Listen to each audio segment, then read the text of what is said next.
संतांचे कार्य नेहमीच मार्गदर्शक ठरते. यावरती आपण विचार करणार आहोत, चर्चा करणार आहोत. महाराष्ट्र ही संतांची भूमी आहे.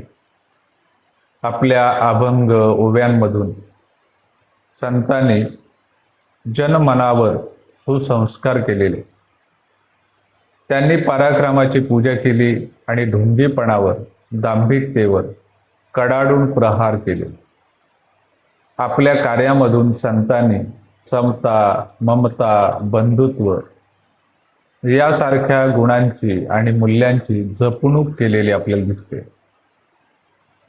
जे खळांची व्यंकटी सांडो, तया सत्कर्म रती वाढो, असे संत ज्ञानेश्वर माऊलींनी आपल्या पसायदानमधून मागितलेले आहे. जे का रंजले गांजले, त्यासी म्हणे जो आपुले, तोची साधू ओळखावा, देव तेथेची जाणावा. अशा सदाचाराची शिकवण आपल्या संत तुकाराम महाराजांनी दिलेली.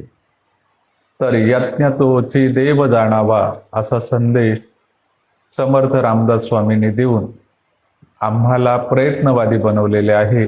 अशा प्रकारे हे जे संतांचं कार्य ते समाजाला नेहमी मार्गदर्शक राहिलेले आहे. तुका झालासे कळस, भजन करा सावकाश. या ज्या ओळी आहेत अभंगातील, तर याचा अर्थ आपण पाहून घेऊया.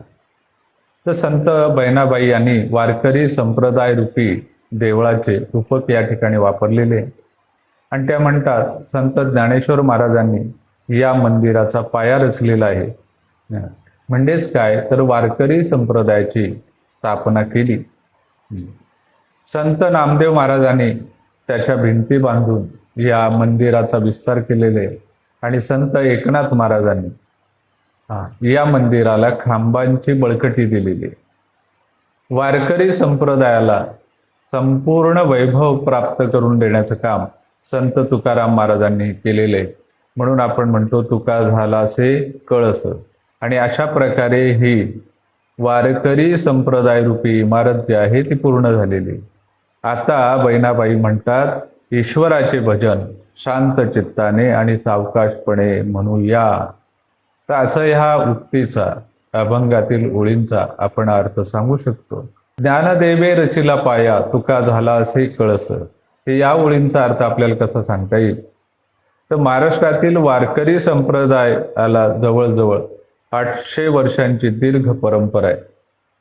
वारकरी संप्रदाय हे जणू काही भक्तिरसाचे देऊळ आहे, अशी कल्पना संत बहिणाबाईंनी या अभंगामध्ये साकार केलेली आहे. या वारकरी संप्रदाय रूपी मंदिराची निर्मिती कशी झाली हे सांगताना बहिणाबाई म्हणतात की या देवालयाचा, मंदिराचा पाया संत ज्ञानेश्वर महाराजांनी घातला आणि पाया मजबूत असेल तर त्यावर इमारत उभी राहते.